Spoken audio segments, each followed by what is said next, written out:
Hey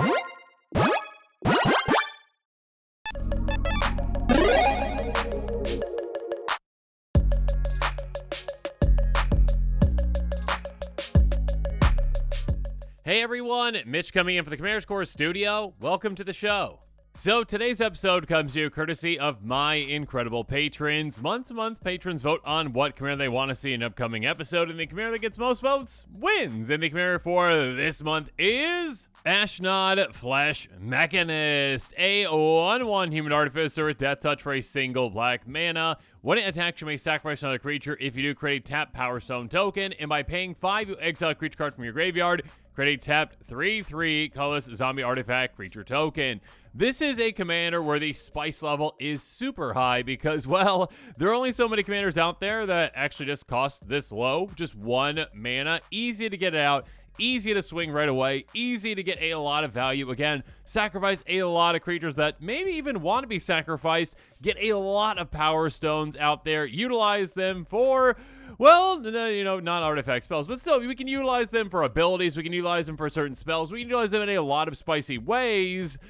And of course, yeah, if we need to make a zombie army, we can. But we also have other ways to make an army too. So yeah, this is a commander that can get out there, get aggressive, and win in a lot of really cool ways. It's also a commander we can build incredibly budget friendly. It's only 18 cents itself. This deck in total, according to Moxfield, $14.20. Does not include basic lands or shipping, but you already have those basic lands. Every single card in this deck, though, 50 cents or less at the time of building this. With all that said, let's jump into the tactics to see how this deck works. So let's start things off with tactic number 1. It is alive. Get it? No. Okay. Blood-Soaked Champion, a 2/1 human warrior for a single black mana. Can't block. Raid for 1 and a black. Return from your graveyard to the battlefield. Activate only if you attack this turn. We have a lot of our creatures that can actually self-recur, self-bring themselves back, self-reanimate, and this is a great one. We're going to be aggressive with this deck. We're going to get it out. We're going to get it back out again and again and again. And keep in mind, with that ability, we can utilize our power stones for that. Next up, Cult Conscript, a 2/1 skeleton warrior for a single black mana. Enter a tap, pay 1 and a black, return from your graveyard to the battlefield. Only if a non-skeleton creature died in your control this turn. So yeah, we can sacrifice a non-skeleton, like, Blood-Soaked Champion, and then the Cult Conscript, and then the Blood-Soaked Champion, and then you see how this goes. We can just keep going back and forth. Dread Wanderer, a 2/1 zombie jackal for a single black mana. Enters tap, pay 2 and a black. Graveyard to the battlefield thing, you know what that is. Activate only attempt to cast a sorcery only if you have 1 or fewer cards in hand. So if we are low on cards, we can take advantage of this one. Haunt of the Dead Marshes, a 1/1 ETB scry, pay 2 and a black, return from your graveyard to the battlefield tapped, only if you control a legendary creature. Our commander is legendary. Yes. Persistent Specimen, a 1/1 that we can pay 3 mana essentially to bring back from our graveyard to the battlefield tapped. Yeah, very simple, very effective. Retrofitted Transmogrant, a 1/1 we can pay 4 mana to bring it back with 2 counters on it. Again, keep in mind with all that generic mana, our power stones can help with that. So the more we attack with our commander, the more things we sacrifice, the easier it is to bring things back. Grafted Butcher, this one's a 2/2 Phyrexian Samurai for 2 mana. Enters the battlefield. Phyrexians gain menace. Cool. Other Phyrexians +1. Cool. That's nice. But most importantly, bring it back from your graveyard for 4 mana by sacrificing artifact or creature. And again, sacrificing creatures can actually be a very good thing. Aristocrat style. Gotta love it. Rage Last Transmogrant, a 3/1 zombie for 2 mana. Can't block. Pay 6 mana in total. Bring it back from the graveyard of the battlefield, counter on it, but it costs 4 less to activate. Opponent controls 4 more non-basic lands. Yeah, you can kind of make fun of that one friend over there that always plays the non-basics, and you're like, you should play more basics because this is super cheap for me now. Resummoning Skeleton, a 1/1, very simple, very effective for 2 mana. 2 mana, bring it back from the graveyard of the battlefield. Scrappy Scrounger, a 3/2, can't block for 2 mana. Bring it back by paying that same amount and exiling another creature card from your graveyard. And then finally, Ashen Gold. This is an oldie but a goodie, a very weird card. A 3/1 for 4 mana, but we can pay a single black mana to bring it back from our graveyard if we have at least 3 creature cards above it in our graveyard. Yeah, that's right. Graveyard, card order actually does matter technically. If you're like me and you reorganize your graveyard all the time, technically you're not supposed to do that, but yeah, very few times does that come into effect, and with this one it does. And of course we can very easily get a lot of creatures on top of this to bring it back cheaply again, and again. Moving on to tactic number 2, brought back, because yes, we've got ways to get creatures directly back into play, but also sometimes, you know what, we want them back in our hand. A 1/2 golem for 1 mana, enters tap, pay 3 mana in total, graveyard to your hand. Gutterbones, a 2/1 skeleton warrior for a single black mana, enters tap, pay 2 mana in total, graveyard to the hand, activate only during your turn, and only if the opponent lost life this turn. Again, we're going to be aggressive. Our commander is a 1/1 with Death Touch, and you can usually convince opponents to be like, yeah, you don't want to block with your big creature over there and lose it to my little commander. Sanitarian Skeleton, very simple, very effective. A 1/2 for 1, pay 3 mana, graveyard to the hand. Dog Detective, a 2/1 ETB Surveil 2, which is quite nice, getting things in our graveyard. Could be one of these things that we can get back. On top of that, whenever opponent draws their second card each turn, you may return from your graveyard to your hand.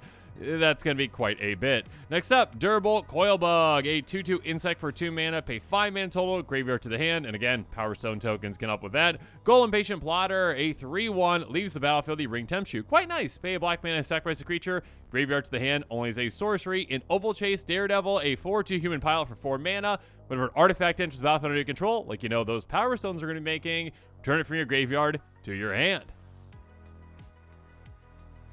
Moving on to tactic number 3, Fodder Fun, because, yeah, again, we've got a lot of creatures that are a lot of amazing, you know, pieces of fodder, but now we've got even more ways to make even more fodder for fun.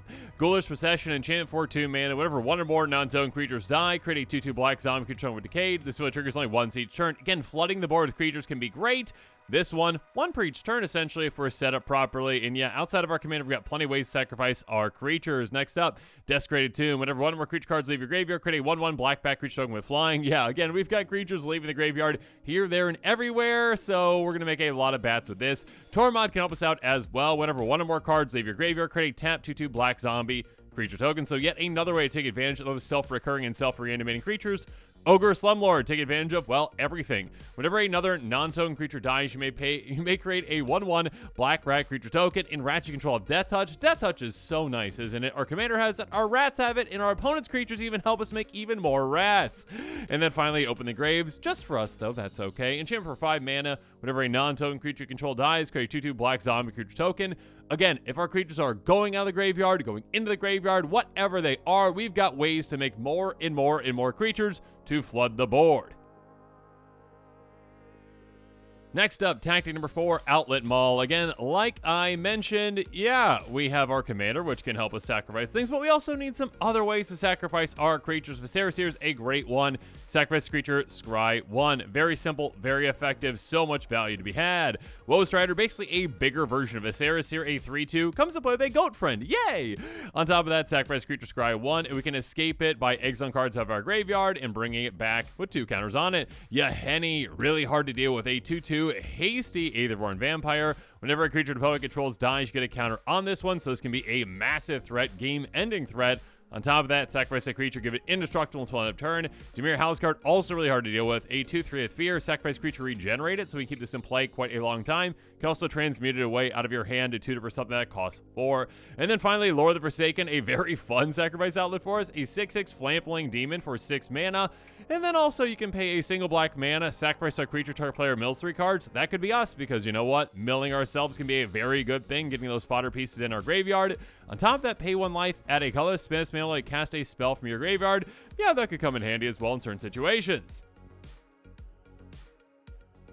Next up, tactic number 5, Pain and Panic. Agent of the Iron Throne. Yeah, it's a really good card for us. Legendary enchantment background for 3 mana in black. Commander creatures you don't have. Whenever an artifact or creature you control is put grave from the battlefield, each opponent loses 1 life. So, whether it's our creatures or whether it's our artifacts, whatever hits the graveyard, we are draining our opponents. Bastion of Remembrance, gonna be creatures with this one. Enchantment for 3 mana, enters, make a 1/1 human. Whenever creature control dies, we drain each opponent for 1.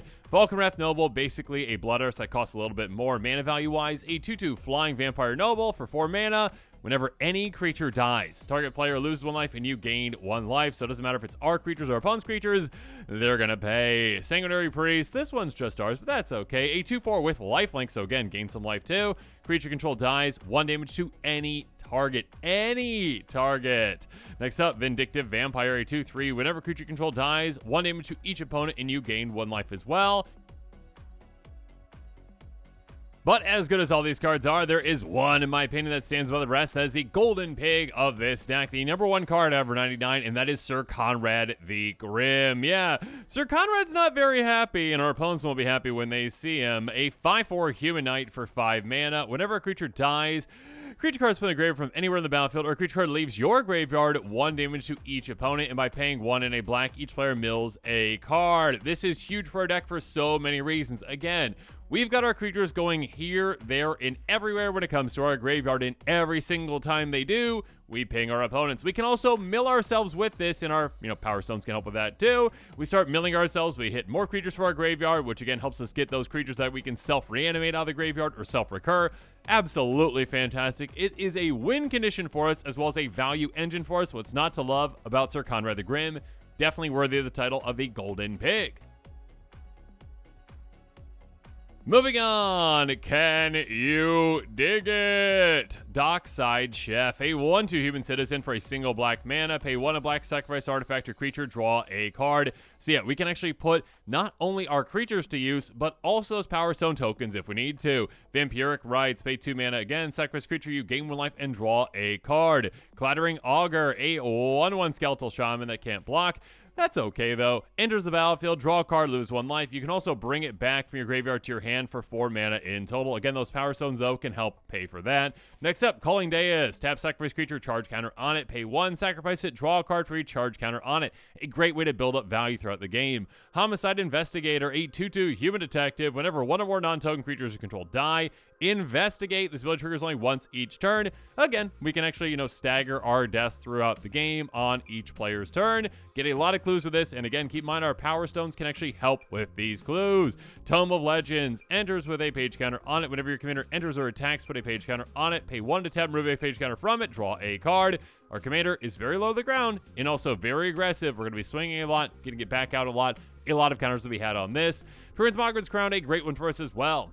+2/+0 plus for that equipped creature. Whenever a equipped creature dies, we draw a card. We can equip for a single black mana or 2. So yeah, utilize this in a lot of great ways.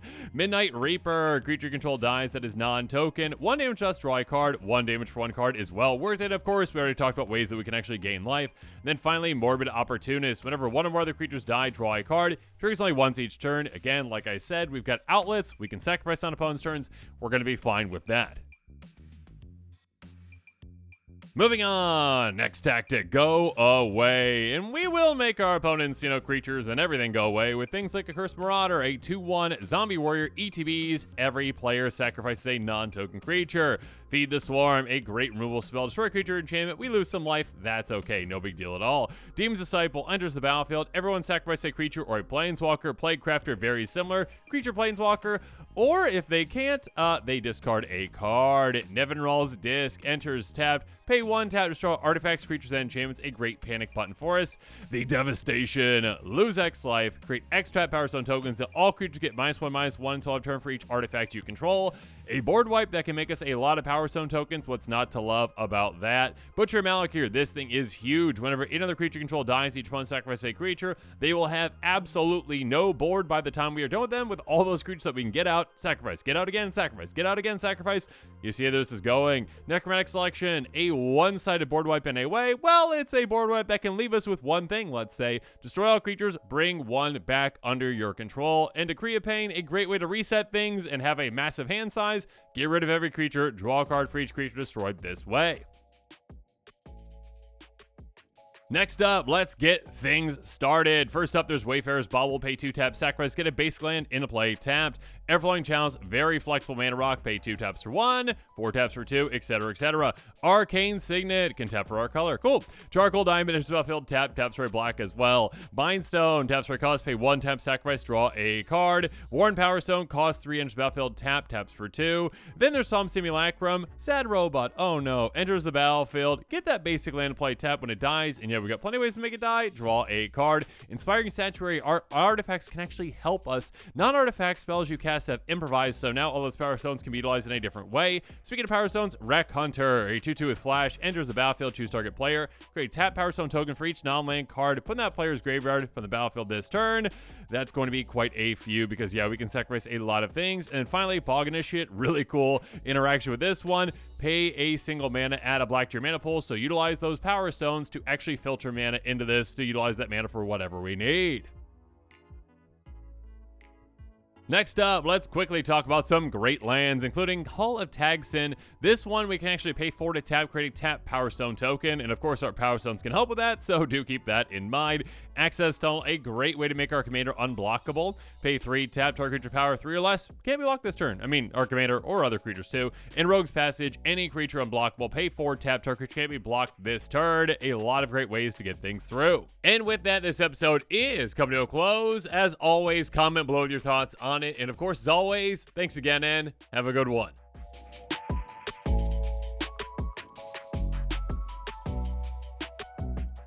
This show and episodes like this one are possible thanks to viewers like you. If you're looking for an easy way to help support this show, make sure that you like, share, and subscribe. Also, hit that bell notification icon so you don't miss any new episodes. You can also go check out our playmats and other merchandise at thecommandersquarters.com. We also have a ton of brand new t-shirt designs in stock, so make sure you check out those as well. Another easy way to support this show is with our TCG Player affiliate links. So whether you're buying a deck or individual cards, you can use this general link right here or one in the description. And the final way that you can support this show is by supporting us directly by becoming a patron. There are many benefits to being a patron, and I truly couldn't do this without all of their support.